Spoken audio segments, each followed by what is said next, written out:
Hello, darlings. This is the 10 o'clock news from the EV Café, brought to you this week by Plug Me In, home and depot charging for the win. And today I've got Sam and Paul joining me. Sam, you're at home, I see. And Pablo, where are you, dear boy? So I am at the Road Transport Expo, and it's going on in the background. And this is a truck and van commercial vehicle event in Stoneleigh. And what has made you froth so far this morning? Well, do you know what?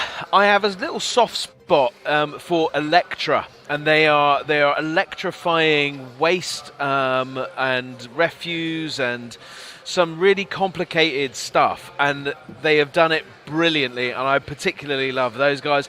But I also, of course, I'm with the lovely Geotab people, which we will hear about a little bit later. But a great exhibition, really good. Excellent, good. And Sam, are you well? Yeah, I was there yesterday, and I went for a quick squiz around and met a few people. And I think my takeaway was a broader one, in the sense that wherever I went, there were little nuggets of electric heavy goods vehicles dotted around the place. Yep. I'm thinking, how things are changing. Because only a few short years ago, there wouldn't have been any at all. Sam, you're absolutely right. And what was equally as interesting, and on the back of what you've said about the little bits of electric trucks, there was a talk just here, a debate on electric. It was rammed, and everybody, all the manufacturers were saying battery electric was the future. Hydrogen may play a part, but battery, and it was rammed. A lot of interest. Yeah, and it's interesting you say that, John, because a couple of my team were there yesterday as well, and they wrote some notes on some of the talks that they listened to. Sorry, Paul, I think I said John. And it would appear to it's only been 3 years. It would appear to be the case that the rhetoric around hydrogen is starting to dwindle. People are going, do you know what? This is too hard basket. Let's focus on technology that actually is here today. So if that is the case, I hope that it is, then we actually might make material changes rather than just talking about technology, which ain't going to happen. Exactly that. And I did see your team there. I saw Chris Jackson at the back. Yeah. Right, you couple of old women, stop your chatting. Sam, you sound like you're in a toilet, so I wonder if you could sort your microphone out. Hello, Sarah. Hi, everybody. Sorry I'm late. Took the cat to the vet. As you do. Is the cat okay? Yeah, cat's fine. Just an annual checkup. Little rescue cat needs a little bit more attention. Aww. Good. Right, let's say hello to some people. So, Gary Comerford, Varun Gandhi, Paul O'Brien, Steve Hamer, Neil Ponting, Ashley Bannister, Mark Newbury, Laura from Power. We got the power. Anyway, let's move on. Leah, hello, my sweet. Bernd Herman from Germany. Guten Morgen, my friend. Brandon Smith, David McIntosh, Michael Anderson, Kevin Booker, Guinness World Record holder. That man is mean with his ions. Toby Hiles. Oh, brilliant to see you all here. Why on earth are we wearing pink glasses? You'll find out in just a sec. Good question. Grab a cuppa and plug in for the latest in clean transport and sustainability news, because we'll be talking about the EV Rally 5 Capitals in 5 Days Challenge, the Advertising Standards Authority losing their patience, Geotab using AI enhancement in something called Project G. Watch this spot. And ZapMap, a massive... Did you see what I did there? Oh, Kirby, calm down. Calm down, Kirby. Could you find... Oh, don't worry. Did I go too far? No, but Sarah did. I didn't end it. Took me 3 or 4 seconds for that one. And a ZapMap report, which is a massive in-depth look at charge point utilization. Seriously, stay tuned for that, because there's some fascinating insights about rapid and ultra-rapid chargers, how long people stay on them and how long people charge for. Very interesting. But first, the EV Rally. Oh, yes. 5 Capitals in 5 Days Challenge. It starts early on Monday, the 3rd of July. That's next Monday, from Cardiff, with 4 of your 5, namely us 4, in attendance. Sam will be looking pretty. Who are you with, Sam?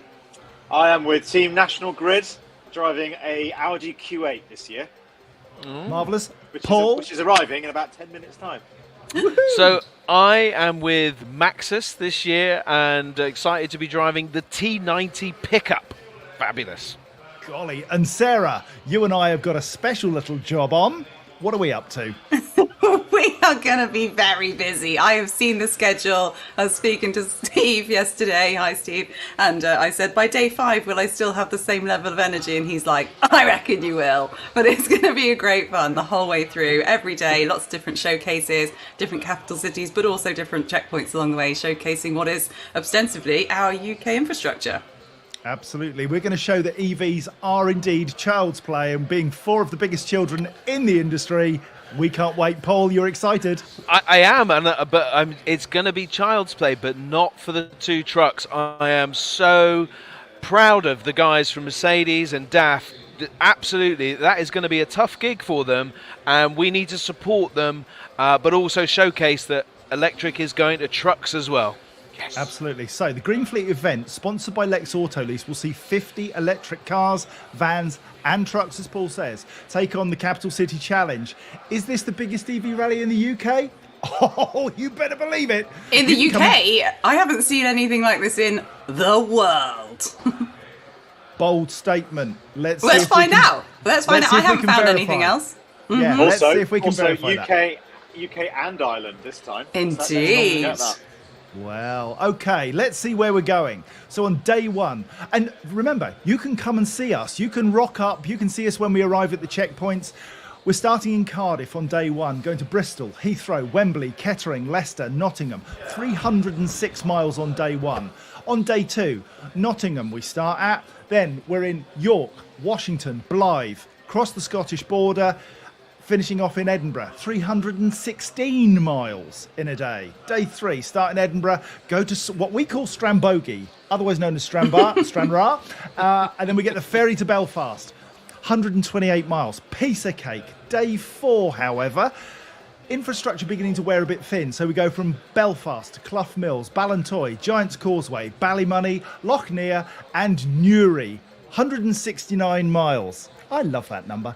And then on day 5, we go from Newry to Mount Lucas, Mondello Park, yes, Poolapoocha Lake, which is actually my favourite place in the world because of the name, Wicklow Mountains National Park, Powers Court, and then Dublin, 203 miles, 1,200 miles in total. Now then, that's 25 places you can come down and meet the teams and meet the drivers that are helping make this unbelievable. Here's the lineup of teams: Lex Autolease, Harris Maxus, Hertz, the AA, Power, Webfleet, Bridgestone, BP Pulse, DriveTech, Chempower, Europcar, National Grid, OVO, DPD, Mercedes-Benz Trucks, Black Horse Finance, DAF Trucks, with Cenex, Iveco, Churchill, Direct Line, oh yes, and Speedy Services. And if that's not enough, we've been working closely with Weave, EasyGo, Zenobi, Vertilus, Bristol City Council, Bristol City Leap, Nottingham City Council, East Lothian Council, Visit Belfast and Visit Belfast Biz, Tourism Northern Ireland, plus the mailing dealerships in Belfast, who are all helping to create the EV rally. And we are going to Titanic Belfast on day 3, which I'm really looking forward to, but obviously it's going to be a little bit poignant this time, and we'll need to remember that. So, the vehicles are ready, the teams are ready, the drivers are ready, and we 4 are ready. Now then, we've got a special guest joining us live from Mission Control. We believe we have Colin Boyton, the brains behind the EV Rally. Hello, Colin. How are you, my friend? Frazzled? Yeah, good. Moaning. Are you a bit frazzled, good, mate? thanks. Yeah. It's been a bit manic, but I've got a great team behind me, and you guys, the support, and then the partners and whatever else. It's coming together, and we're loading some stuff today, getting that on the road, and then we all leave as a team on Sunday to get our way down to Cardiff. Why do you do it, Colin? What's the purpose behind the EV Rally? Because there are some who would say, what a waste of energy just driving around and seeing the scenery. It's more than that, isn't it? It's quite considerably more. I guess, look, the theory behind it all, when it all launched back in 21 during COP, was to prove EVs are here. Then they're more than capable of being your everyday work car, work van, whatever. The infrastructure over here on the mainland for certain is already good, and it's only going to get better. But it's all about, I think, trying to prove that these things are capable, but at the same time trying to get the industry to come together and work together, collaborate, hashtag collaboration, and try and pull the whole thing forward as a group. for the benefit of everybody else, and that's what we try to do. And thankfully, we've got some great organisations involved in the previous 2 rallies. Again this year, probably more so, and I'm sure we'll prove it all again. Gary Comerford's asked a question: are the specific checkpoints easy to find? How do people know where they are, Colin?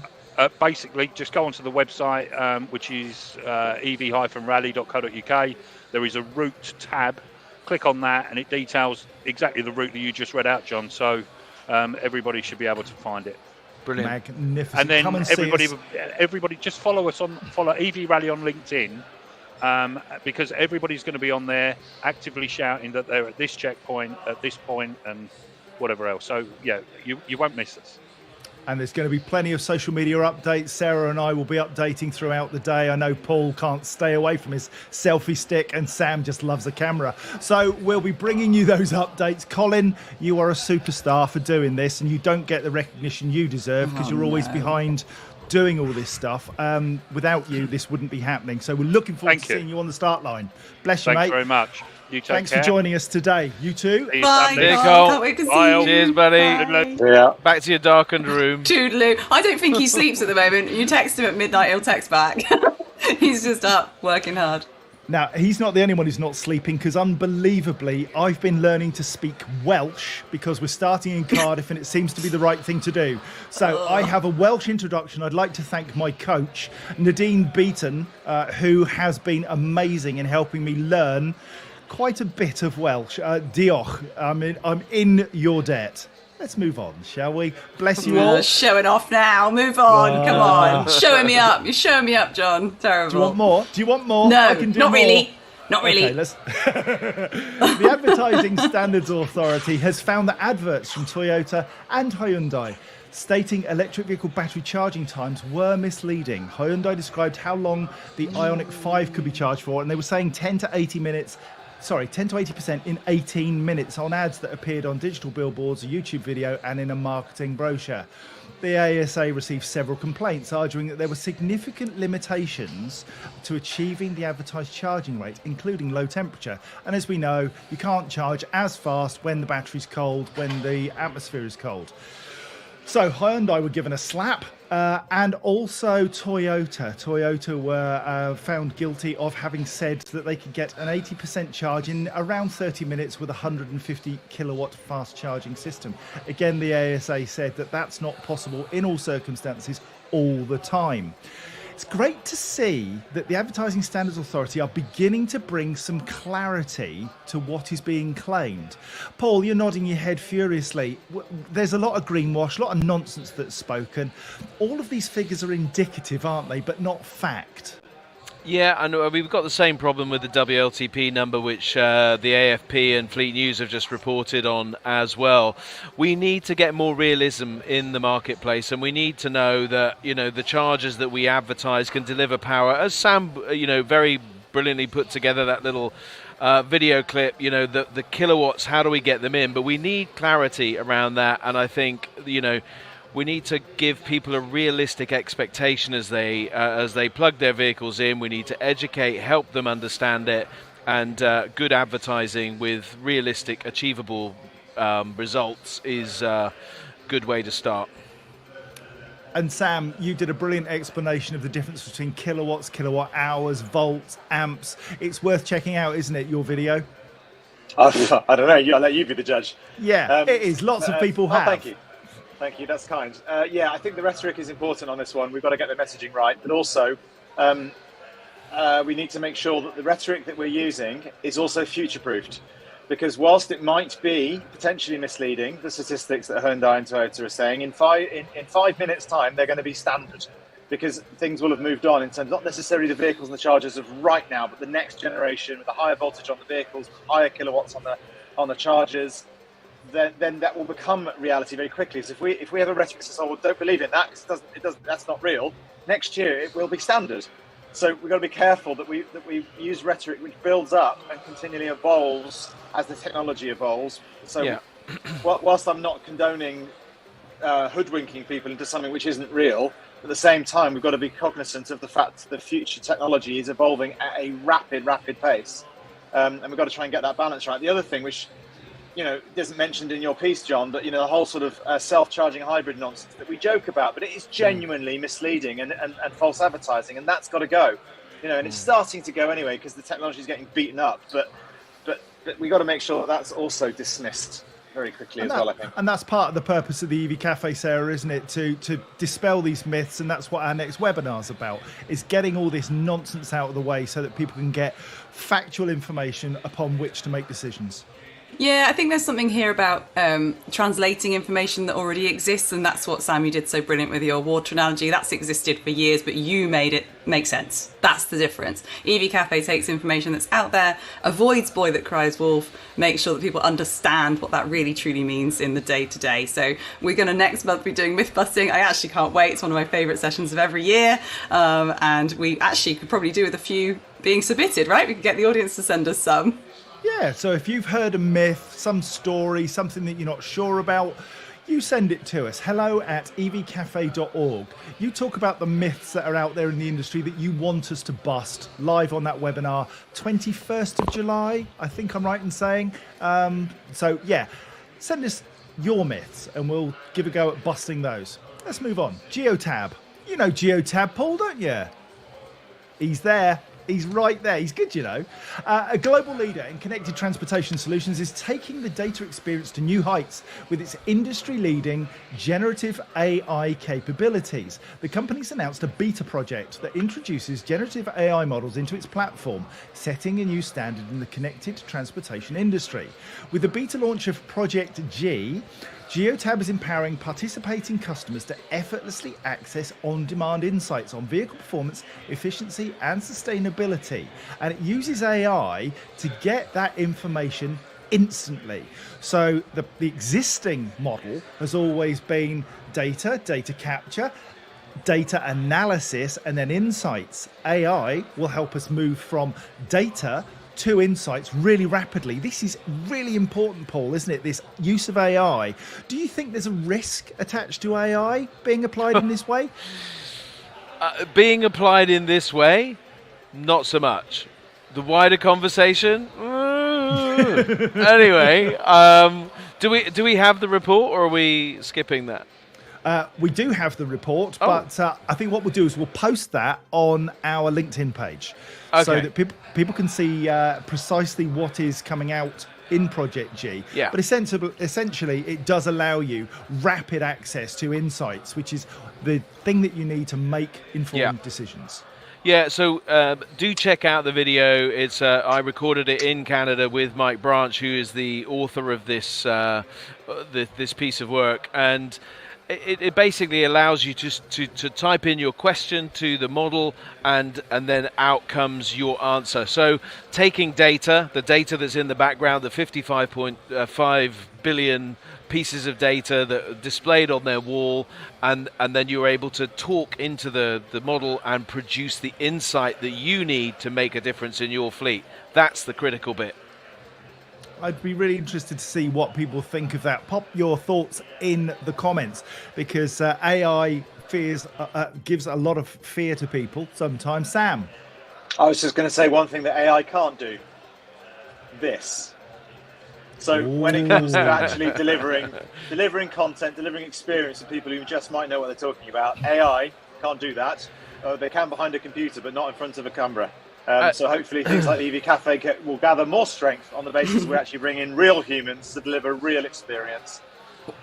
Sorry, I hate to break it to you, but AI is already creating content. The Drake video and song has been produced completely by AI. They've got imagery and video, fake video. It can all be done by AI, but just not live in this way.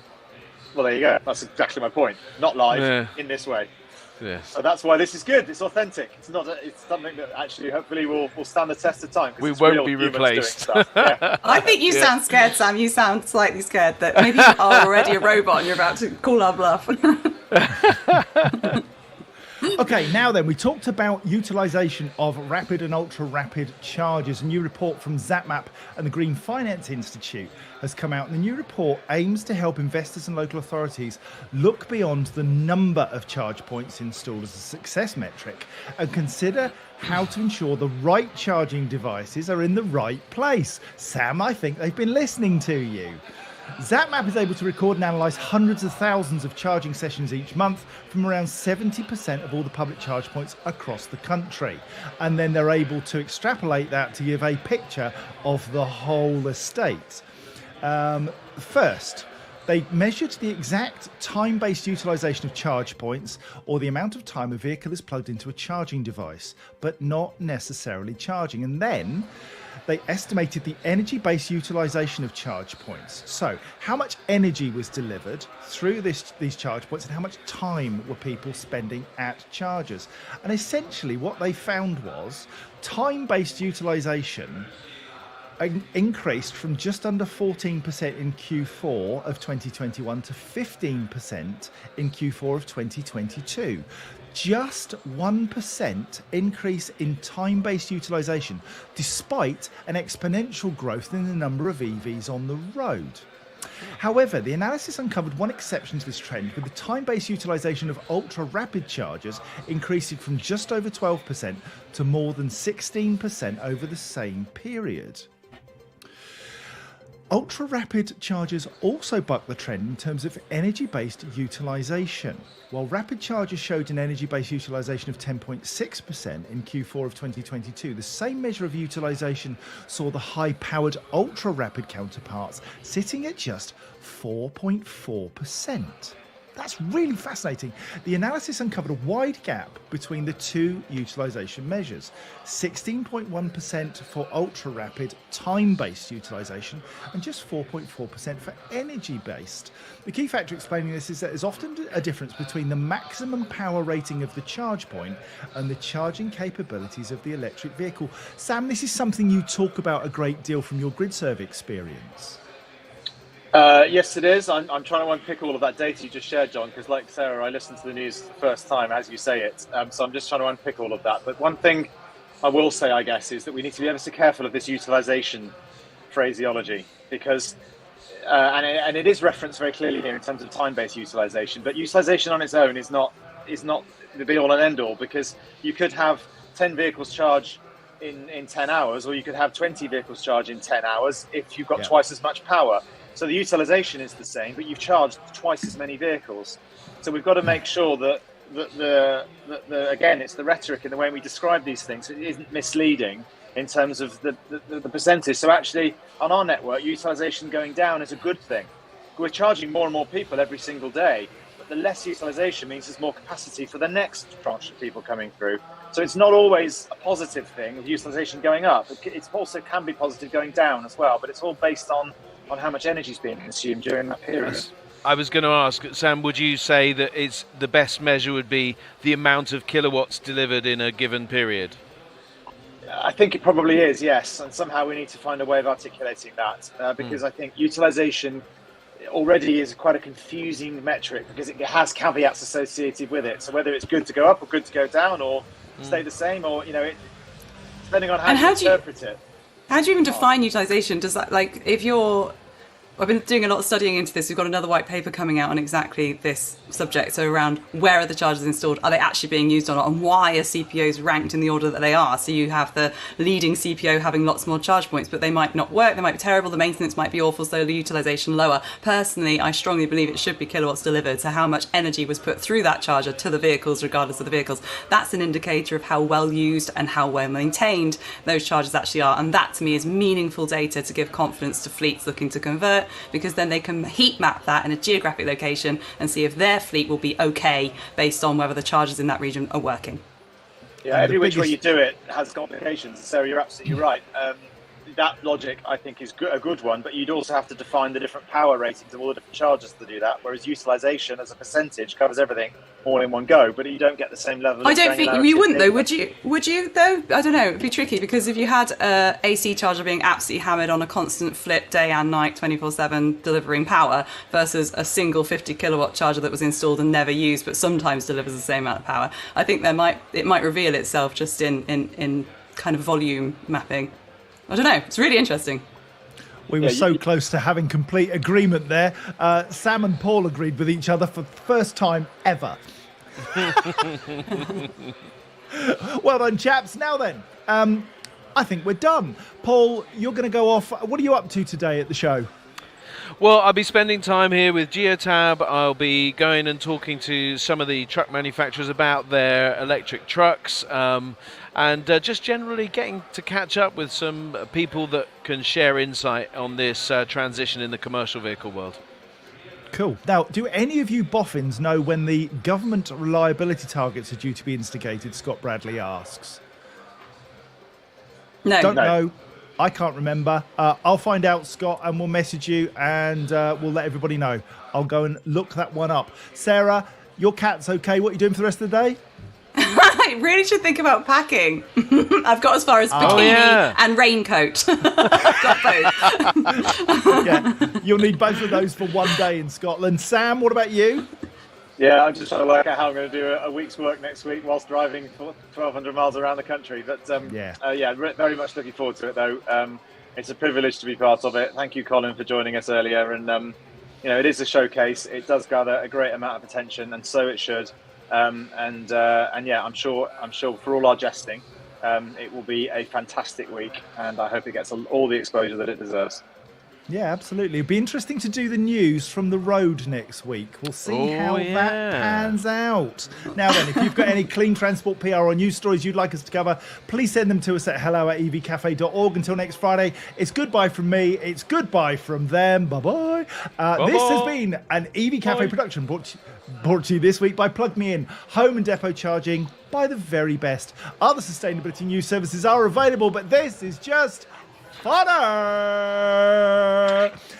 The EV Cafe is truly blessed to be partnered with My Energy, Geotab, EV Civil Solutions, the AAA, Churchill Insurance, Plug Me In, Sperry, Hydrock, Interval, Kershaw, UK, and McIntyre Hudson. We are the EV Cafe, supporting the transition to clean transport.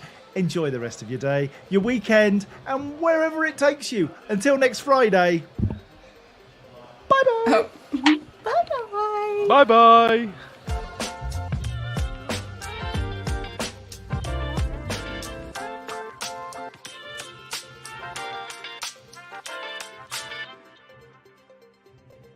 Little dance at the end. It's always Rude. good. Rude. Rude. Selfie sticks. Go